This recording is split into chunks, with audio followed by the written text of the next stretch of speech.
자, 지수가 조금 더 플러스로 가네요. 네.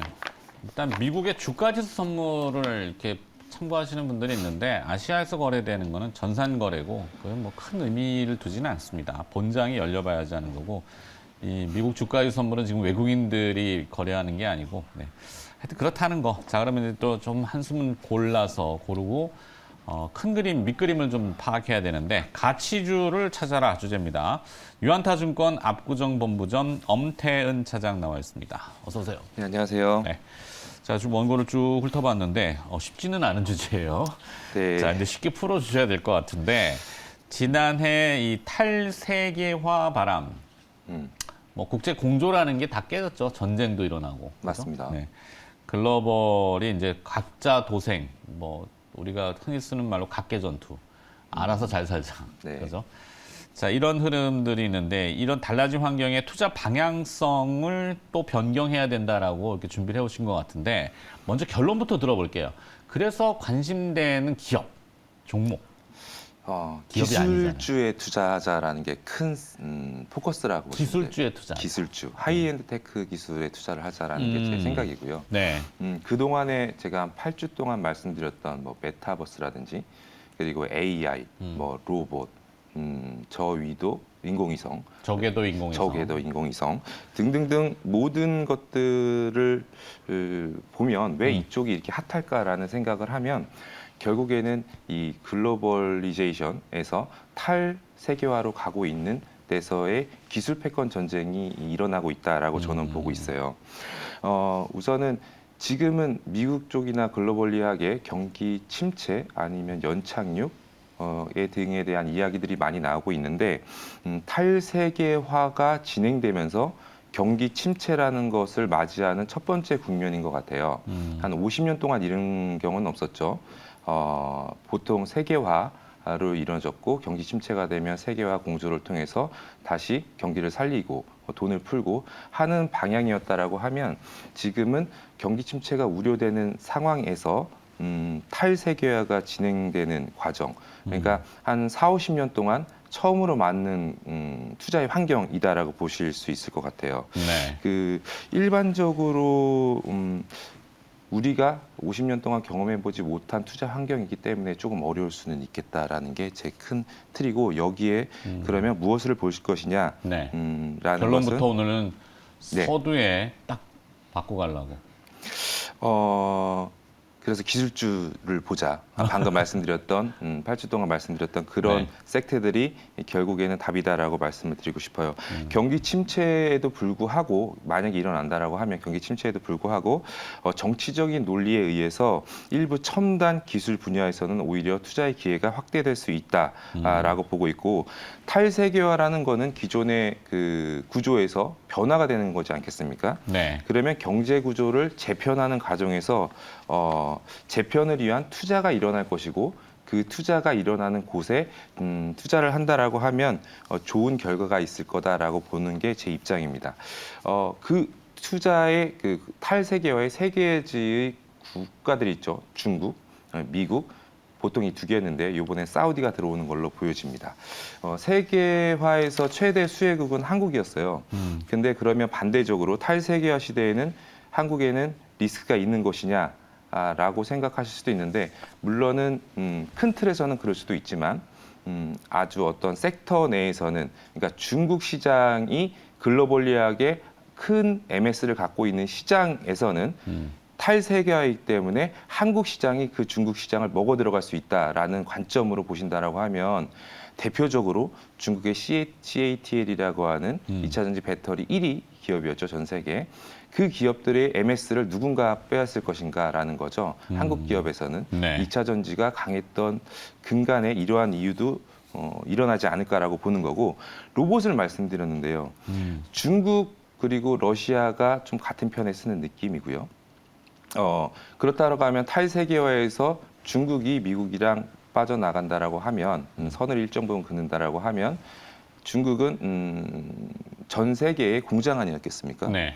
그러면 이 중국이 노동력이 배제되는 시장을 과연 누군가가 대체를 해야 되는데 미국의 고임금 체계에서 라고 본다면 미국의 중하위층의 근로자들 혹은 플러스 로봇이 이 시장을 대체할 수 있을 거다라고 보여지는 거고 그래서 미국의 실업률이 그렇게 낮은 수준을 유지하고 있고 로봇들의 투자가 많이 일어나고 있다라고 보여진다라고 저는 생각하고 있습니다. 네. 그리고 1번 질문을 지금 5분 가량. 네. 그래서 다시 여쭈면은 네. 사실 기업 선택이 어려우시 뭐 어떤 지금 네네. 입장에서 유안타 증권에 이제 소속된 입장에서 어려우시면은 그래도 도움을 좀 주셔야 되는데 네. 뭐 ETF? 네, ETF가 제일 좋을 것 같습니다. ETF? 그러니까 어차피 그 기술력의 위를 점하고 있는 건 IT 쪽이니까 네. 뭐 타이거 코스닥 150 IT 정도도 괜찮을 것 같은데 거래량이 좀 적더라고요. 네. 그래서 그러면 타이거 200 IT 정도도 나쁜 대안은 아닐 것 같다라는 생각, 큰 흐름에선 편성할 수 있을 것 같다라고 생각을 하고 있고요. 예전에 2018년, 19년도에 미국이 중국에 관세 인상을 했던 적이 있습니다. 네. 그때는 중국이 적극적으로 대응을 했었죠. 근데 최근에는 대응을 하지 못하고 있습니다. 그 이유는 첨단 기술 분야를 가지고 자꾸 건드리기 때문에 네. 대응을 못하고 있는 것이다라고 생각하고 있고 중국 또한 이에 대해서 많은 투자가 일어날 수 있다. 그러나 중국은 국산화를 하려고 하는 하이테크에 대한 기술에 대한 국산화를 하려고 하는 니즈가 있기 때문에 조금 그에 대한 수혜는 좀 덜할 수 있다라는 거고 또 하나 왜 기술에 투자를 하냐 그럼 사우디가라고 말씀을 드리면 2005년도에 그때 연준 의장이었죠. 이제 벤 버냉키가 연설을 했는데 과잉 저축이 난다는 걸 꺼냈습니다. 그러니까 미국은 총 저축이 총 투자에 비해서 적고 이 부분을 경상수지 흑자국인 신흥국에서 미국의 국채를 사주면서 이 밸런스를 맞춘다라는 거였는데요. 또 그때 당시 2000년대 초반에는 미국, 중국, 사우디가 우호적이었습니다. 그러나 미국과 지금 사우디의 모습을 보면은 그렇게 우호적인 모습은 아닌 것 같고요. 지금 보여주시는 저 화면은 그래서 앞서 이제 국제 환경이 결국에는 갈라서는 분위기다. 예, 맞습니다. 인지하고 그래서 돈의 자본들도 움직이잖아요. 예, 맞습니다. 어떤 식으로 지금 흘러가는 거를 얘기하는 거죠? 예, 우선 그림을 보시면은 이제 중국 같은 경우에도 미국 미국의 국채를 많이 보유하고 있는데 보유량이 많았는데요. 줄어들고 있다. 지금 줄어들고 있다라는 거를 말씀드립니다. 방금 과잉 저축, 중국이 경상수지를 흑자를 내면서 그 경상수지 흑자를 가지고 미국의 국채를 사주고 라고 했던 이 패러다임이 탈세계화를 통해서 조금 변화하고 있다라는 거를 보여드리는 거고요. 네. 다른 그림도 있습니다. 저는 중국 그림이고요. 중동 그리고 쪽의 움직임도 있죠. 네, 사우디는 좀 더 패권 전쟁. 급격하게 일어나고 있는 것 같습니다. 지금 보시면 저 파란색 선이 사우디가 미국 국채 보유량을 보여주는 건데요. 급격하게 좀 하락하고 있죠. 네. 그러니까 3번 정도 유가의 강세의 국면이 있었습니다.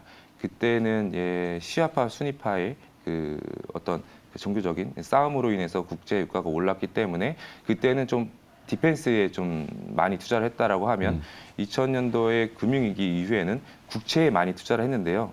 요번에 탈세계화가 되면서 이 자금들은 미국의 국채가 아닌 하이테크 기업의 주식에 투자하고 있고 네. 기술에 투자하고 있다라고 보시면 좋으실 것 같아요. 그 내용들을 좀 더 자세히 이 분석을 브레이킹 다운 해보면 사우디에서 주식이나 아니면 투자 펀드를 통해서 기술주에 투자하는 부분들이 상당히 늘어난다라는 거고요. 그리고 개별 주식뿐만 아니라 포트폴리오를 통해서 많은 자금들이 투자가 되고 있다라고 보시는 게 좋으실 것 같습니다. 네. 그래서 이러한 자금들의 이동은 미국의 그 구조적인 전 세계의 구조적인 변화, 그래서 기술을 얻기 위한 하나의 기술 전쟁으로 간다라고 하면 전체적인 시장의 그로스는 경기에 대한 둔화의 우려는 있겠지만 기술 쪽에서는 포커싱돼서 자금들이 많이 집행이 되고 네. 주가들이 좀 화려할 수 있겠다라는 게 제 포인트고요. 그게 국내 증시에도 영향을 지금 주고 있다. 예, 전 그렇게 보고 있습니다. AI라고 하는 뭐 거대한 타도 또 로봇 맞습니다. 아까 말씀하신 대로 뭐 여러 가지 첨단 산업들 예. 반도체까지. 네, 그렇게 보는 게 지금 시장 환경 1월 딱 들어와서 보시면 제일 먼저 스타트를 끌었던 챗 GPT를 통한 네. 그 AI 종목들이 뭐 200~300%의 상승을 그냥 갑자기 나온 게 보였고요. 아니다. 네. 이런 얘기죠. 그리고 또한 로봇 관련된 주식들이 아까 미국의 일자리나 아니면 중국의 노동력 배제를 통해서 많이 올라갔던 부분 네. 그리고 시공간을 좀 뛰어넘기 위해서 좀 물류 비용이나 이런 것들을 줄이기 위한 뭐 메타버스 쪽 등등등을 보시면 또 스타링크가 또 3월 1일에 한국 지사를 둔다라고 하죠. 오늘 저기도 위성이 그래서 조금 많이 올랐습니다. 많이 분야들이, 올라가고 예. 있습니다. 불붙고 있습니다. 이 모든 것들을 보면 뭐 시크릿컬이라고 하는 것도 중국 때문에 좀 기대가 있어서 반등을 하고 있지만 하이엔드 테크 기업들 위주로의 주가들이 물론 밸류에이션은 조금 부담스럽다라고 말씀을 드릴 수 있지만 네. 그쪽에서 어찌됐든 매매를 하건 시장의 방향성을 찾아야지 수익이 날 수 있다라고 보고 있고요. 또한 사우디가 최근에 뭐 이제 미국 국채 투자를 하지 않고 그럼 뭘 하냐 그 주식 투자나 아니면 기술에 대한 투자를 한다라고 했는데요. 본인들이 최근에 많이 들어보실 얘기가 네옴시티라는 단어가 있을 겁니다. 그렇죠. 네, 네옴시티 여쭤봐야 되는데 네. 네옴시티 주제가 무엇을 의미할까요? 사우디의 기술을 본인들이 습득하겠다. 그리고 어떤 인프라를 사우디가 첨단 기술을 가지고 있지는 않잖아요. 더 사우디의 네옴 프로젝트는 두 가지로 나뉘는데 더 라인이라는 것과 네. 그리고 우리나라로 따지면 판교 아니면 네. 미국 실리콘밸리 신도시? 같은 그러한 기술이 아주 중요하게끔 여겨지는 그러한 도시들을 만든다는 두 가지거든요. 이 네옴시티 프로젝트는 사우디의 비전 2030 중에 아주 많은 프로젝트 중에 하나일 뿐이다라고 말씀을 드리고 있고요.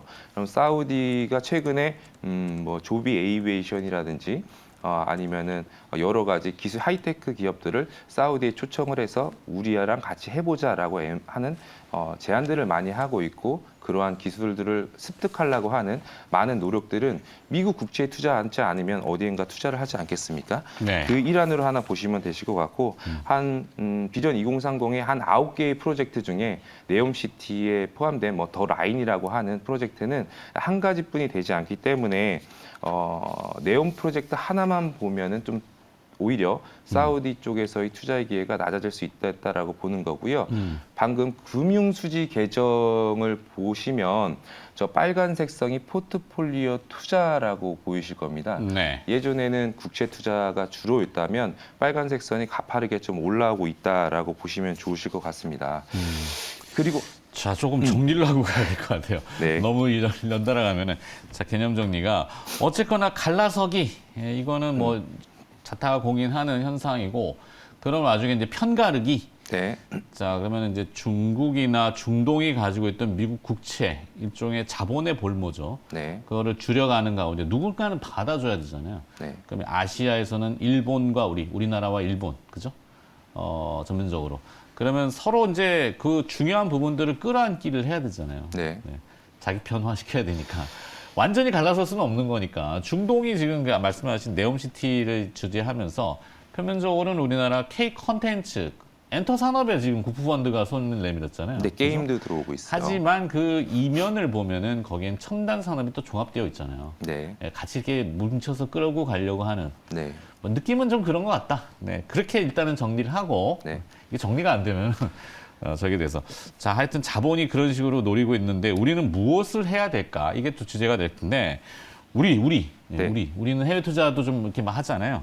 자, 그러면 요거를 조금 한국 기업이 이 그림을 하나 준비했는데 네. 그러면 어느 정도의 현금성, 총 자산 대비 현금성 자산을 보유하고 있느냐라는 그림을 하나 준비했는데요.